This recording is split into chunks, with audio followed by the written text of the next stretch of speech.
Alhamdulillah wassalatu wassalamu ala rasulillah wa ala alihi wa wala. Bali na pag-usapan na natin ang tungkol sa kapangyarihan, kakayahan ng mga jin. Dito naman tayo sa kahinaan. Ano ba ang kahinaan ng mga jin o mga syaitan? Sinabi ng Allah subhanahu wa ta'ala, Surah An-Nisa, Inna kaida syaitani kana dha'ifa. Tunay na ang balakin, ang pakana ng syaitan ay sadyang mahina. Walang kapangyarihan ang mga syaitan laban sa mga matutuwid na alipin ng Allah. Sinabi sa Quran, Inna ibadi laysa laka alayhim sultan wa kafa bi rabbika wakila. Katiyakan ang aming alipin na mananampalataya na malinis ang kanilang layunin sa paniniwala na sinunod nila ako, ay wala kang kakayanan na iligaw sila, at sapat na ang iyong Rabb o Muhammad sallallahu alaihi wasallam bilang tagapangalaga at tagapagkupkop sa mga mananampalataya na ilayo sila mula sa panlilinlang ng syaitan at sa kanyang pagmamayabang. Innama sultanahu ala alladhina yatawallawnahu walladhina hum bihi musyrikun. Magkagayon pa man, ang kanyang kakayahan ay sa mga yaong lamang itinuturing siya bilang kanilang kaagapay at sinusunod nila ang kanyang kagustuhan, at dahil sa pagsunod nila kay syaitan ay nagtatambal o sumasamba sila ng bukod pa sa Allah subhanahu wa ta'ala.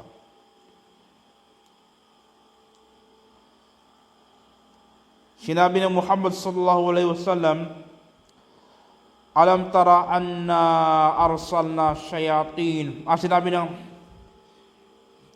ng Allah subhanahu wa ta'ala, Alam tara anna arsalna shayatin asyayatina ala al-kafirina ta'uzzuhum azza.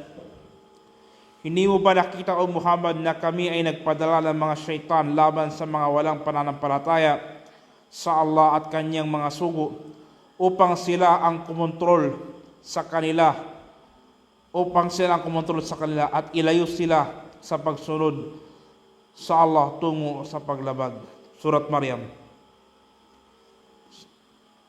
Number 2 na kapangyarihan ng kahinaan ng mga jin, binigyan ang syaitan ng kapangyarihan labang sa mga mananampalataya dahil sa kanilang mga kasalanan. Ang pahayag na ang Allah ay kasama ng qadi, ibig sabihin ng qadi yung hukom, hanggat siya ay nagiging hindi makatarungan. Kung siya ay humahatol ng hindi makatarungan, iniiwan siya ng Allah at hinahayaang makasama niya ang syaitan. Maaring isalin sa Tagalog bilang, ang Allah ay sumasama sa hukom hanggat hindi niya ginagawang hindi patas ang paghukom. Kapag siya ay humukom ng hindi patas, iniiwan siya ng Allah at hinahayaang makasama niya ang mga demonyo.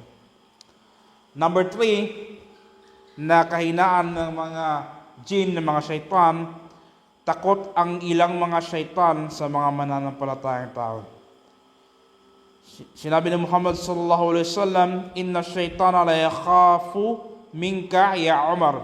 Sinabi ng sugo ng Allah, tunay na ang syaitan ay natatakot sa iyo, o Umar. Ibig sabihin, ang syaitan ay takot kay Umar ibn Khattab radiyallahu anhu, Amirul Mu'minin.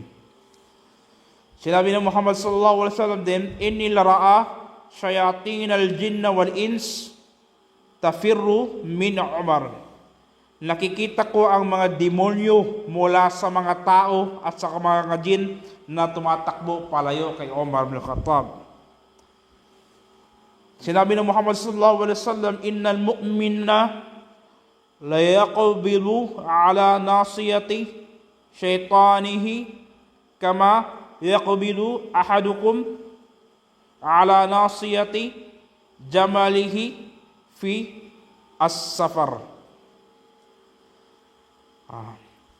Isinalin sa Tagalog, ang mananampalataya ay maaaring humawak sa kanyang buhok, sa kanyang ulo ng kanyang ang mga mananampalataya ay maaaring humawak sa buhok o ulo ng kanyang demonyo, tulad ng paghawak ng isa sa inyo sa pangharap na buhok ng kanyang kamilyo habang naglalakbay. Number 4,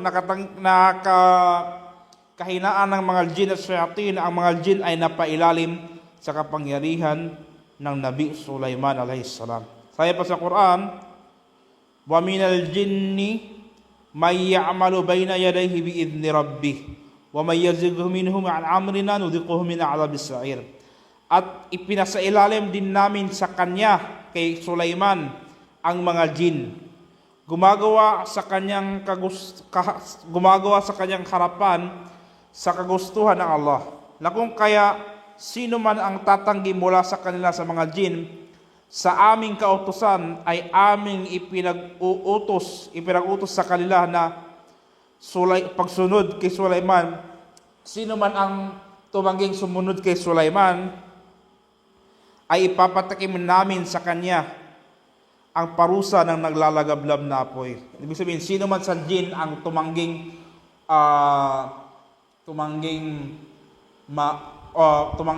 sumunod, sino man sa jin ang tumangging sumunod kay Sulaiman alayhis salam, ay paparusahan ng Allah subhanahu wa ta'ala ng naglalagablab na apoy.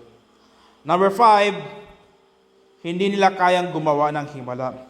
Sabi ba dito, wa ma yanbaghi lahum wa ma yastati'una. At ito ay hindi angkop sa kanila, at hindi rin sila magkakaroon ng kakayahan para rito. Siyempre mga kapatid, sa pananampalatayang Islam, ang himala, ang mga ayat ay nanggaling sa Allah subhanahu wa ta'ala. Kaya paano sila makakagawa ng himala ang mga shayatin? Hindi sila makakagawa ng himala. Sinabi number 6, hindi nila kayang gayahin ang anyo ng Nabi Muhammad sallallahu alaihi wasallam. Sinabi ng Muhammad sallallahu alaihi wasallam, man ra'ani fil manami faqad ra'ani fa inna ash-shaytana la yatamathalu fi surati. Tunay na pag nakita mo ako sa iyong panaginip, tunay na nakita mo ako, maliban dahil ang syaitan ay hindi kayang gayahin ang aking anyo, sabi ng Muhammad sallallahu alaihi wasallam. Siyempre, kailangan ang nakita nating Muhammad sallallahu alaihi wasallam sa ating panaginip ay dapat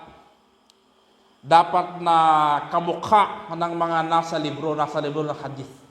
Yung mga libro ng hadith, kung ano ang description ng Muhammad sallallahu alaihi wasallam sa libro ng hadith, dapat ganun ang mukha at itsura ng Muhammad sallallahu alaihi wasallam.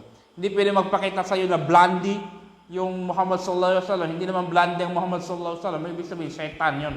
Hindi yun ang Muhammad sallallahu alaihi wasallam. Number 7, ang mga jin ay hindi kayang lumampas sa isang tiyak na limitasyon sa kalawakan. Sinabi dito, ya ma'syaral jinni wal insi istata'tum an tanfudhu min aqtaris samawati wal ard fanfudhu la tanfudhuna illa bisultan. O kayong mga grupo ng mga tao at mga jin, kung kayo ay may kakayanan na takasan o lampasan ang hangganan at pinagpasyahan ng Allah subhanahu wa ta'ala, hanggang doon lamang kayo, hindi nyo ito malalampasan.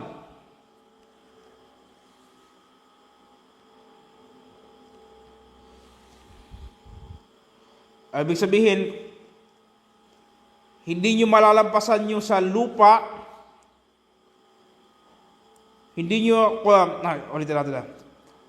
O kayong mga grupo ng mga jin at tao, kung may kakayahan kayo na takasan at lampasan ang hangganan at ang pinagpasyahan ng Allah na kayo ay hanggang doon lamang, nalalampasan nyo ang lugar ng mga kalangitan at kalupaan ay gawin nyo. Subalit wala kayong kakayahan hinggil dito maliban na lamang sa pamamagitan ng kaharian at kapangyarihan, katibayan at kautosan mula sa Allah subhanahu wa ta'ala.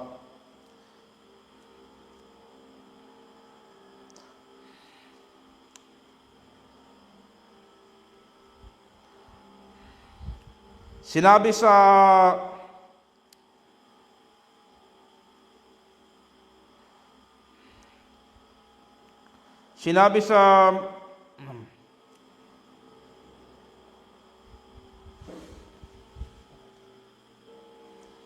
number 8 na kahinaan ng mga jin, hindi sila makakakain pag magbismillah tayo. Ibig sabihin, kasi pag hindi ka nagbismillah, kumakain ang syaitan kasama mo.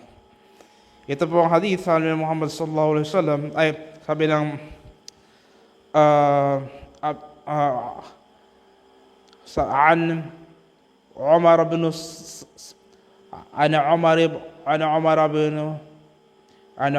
bin Abi Salama radhiyallahu anhu qala kuntu ghulaman fi حجر رسول الله صلى الله عليه وسلم وكانت يدي تتيش في الصحفة فقال لي رسول الله صلى الله عليه وسلم يا غلام سم الله وكل بيمينك وكل مما يليك فما زالت تلك نعمتي بعضا وكان رجل من الأعراب يأكل ولا يسمي فنظر إليه رسول الله صلى الله عليه وسلم فقال بسم الله في أوله وآخره قال فأخذ رجل يأكل مع رسول الله صلى الله عليه وسلم فقال رسول الله صلى الله عليه وسلم أما إن الشيطان كان يأكل معه فلما سمى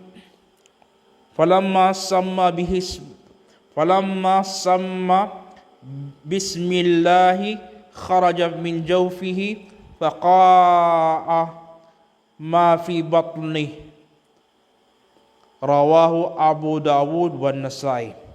Sinabi ni Umar ibn Abi Salama, ako ay isang batang lalaki na nasa pangangalaga ng sugo ng Allah. At ang aking kamay ay palaging gumagalaw sa plato. Ibig sabihin, lahat ng inaabot niya kahit malayo. Kahit malayo doon sa plato, malayo sa kanya, inaabot niya. Sabi ng Muhammad sallallahu alaihi wasallam, o gulam o batang lalaki, sabihin mo ang bismillah. At kumain ka gamit ang iyong kanang kamay, at kumain ka sa pagkain na malapit sa iyo. Huwag kang aabot-abot pa doon sa mga malalayo, ibig sabihin doon.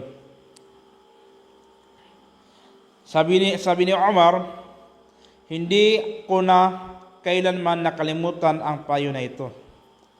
May isang Badawi, ibig sabihin Arab, ibig sabihin Bedouin, yung tao ng disyerto, na kumain nang hindi nagsasabi ng bismillah. Tumingin sa kanya ang sugo ng Allah sallallahu alaihi wasallam at sinabi, sabihin mo ang bismillah sa simula at sa huli. Bismillah fi awwalihi wa akhirih. Nagsimula ng kumain uli ang lalaki kasama ng sugo ng Allah. At sinabi ng Rasulullah sallallahu alaihi wasallam, talagang ang syaitan ay kumakain kasama niya. Ngunit nang sabihin niya ang bismillah, lumabas sa kanyang tiyan at sinuka niya lahat na nakain niya. Ibig sabihin, pag nakakain ka na hindi ka nag-bismillah, kumakain din ang syaitan. Pero pag binigkas mo ang bismillah fi awwalihi wa akhirih, maisusuka niya lahat na nakain niya. Yun. Ito ang gawin natin mga kapatid sa pananampalatayang Islam. Sa umpisa, bismillah, para hindi makakain ng syaitan. Kung makakain mo ng syaitan, bismillah fi awwalihi wa akhirih, para mailabas niya. Pangsyam na kahinaan ng mga jin, hindi makakapasok ang mga syaitan sa bahay pag nagbismillah. Sabi dito, sabi ng Muhammad sallallahu alaihi wasallam, idza dakhala ar-rajulu baytahu fa dzakara Allahu 'inda dukhulihi wa 'inda ta'amihi qala asy-syaitanu la mabita lakum wala 'asha. Sabi ng Muhammad sallallahu alaihi wasallam, kapag pumasok ang isang lalaki sa kanyang bahay at naalala niya ang Allah, ibig sabihin nagbismillah siya sa kanyang pagpasok at sa kanyang pagkain, sinabi ng syaitan, wala kayong matutuluyan at wala kayong makakain. Hindi rin nila maaring buksan ang pinto na nakasara at ang pangalan ng Allah ay nabanggit dito. Sinabi Muhammad sallallahu alaihi wasallam, idza kana junhul layli aw amsaytum fakuffu sibyanakum fa inna asy-syaitana tantashiru hina idin fa idza dhahaba sa'a min al-layl fa idza dhahaba sa'atun min al-layli fahulluhum faghliqu abwaba wadhkuru ismallahi fa inna ash-shaytana la yaftahu baban mughlaqan wa awqu qirabakum wadhkuru ismallahi wa khammiru aniyatakum wadhkuru ismallahi walau an ta'rudu 'alayha syai'a wa atfi'u masabihakum. Kapag dumating ang gabi o kapag sumapit na ang takip silim, panatilihin ang inyong mga anak sa loob ng inyong bahay, sapagkat ang syaitan ay kumakalat sa panahong ito. Kapag lumipas na ang isang oras ng gabi, maaari na ninyong palabasin ang inyong mga anak, isara ang mga pinto at banggitin ang pangalan ng Allah, sapagkat ang syaitan ay hindi makakapagbukas ng isang pinto na nakasara. Takpan ang inyong mga sisidlan ng tubig at banggitin ang pangalan ng Allah. Takpan ang inyong mga sisidlan at banggitin ang pangalan ng Allah. Kaya't maglagay lamang kayo ng isang bagay sa ibabaw nito at patayin ninyo ang inyong ilaw. Pwede pong, number 11, pwede po silang mapatay, mahuli o mapinsala. Pwedeng mapatay, mahuli o mapinsala ng tao ang mga jin. Merong mga kapatid sa pananampalatayang Islam, sahabi, nakapatay siya ng jin na nag-anyong ahas. Tapos ang Muhammad sallallahu alaihi wasallam, hinuli din niya, nahuli niya ang isang jin. Number 12, ang mga kafir na jin ay paparusahan sa Jahannam ng mga malaika. Sabi dito, walaqad zara'na li jahannama kathiran min al-jinni wal ins lahum qulubun la yafqahuna biha wa lahum a'yunun la yubsiruna biha wa lahum adhanun la yasma'una biha ulaika al-'ami bal hum adall ulaika humul ghafilun. Katiyakan aming inilikha para sa impyerno ang karamihan sa mga jin at mga tao. Sila ay mayroong mga puso na hindi marunong makaunawa at sila ay mayroong mga mata ngunit hindi na nakakakita. Sila ay mayroong mga tainga ngunit hindi nakarinig. Sila ay parang hayop. Sila ay katulad ng hayop, mga hayop. Subalit sila ay higit na naliligaw. Sila yaong mga hindi nagbibigay pahalaga sa mensahe ng Allah at ng kanyang suko. Rabbana atina fid dunya hasanah wa fil akhirati hasanah wa qina adhaban nar. Wa sallallahu alaihi wa sallam.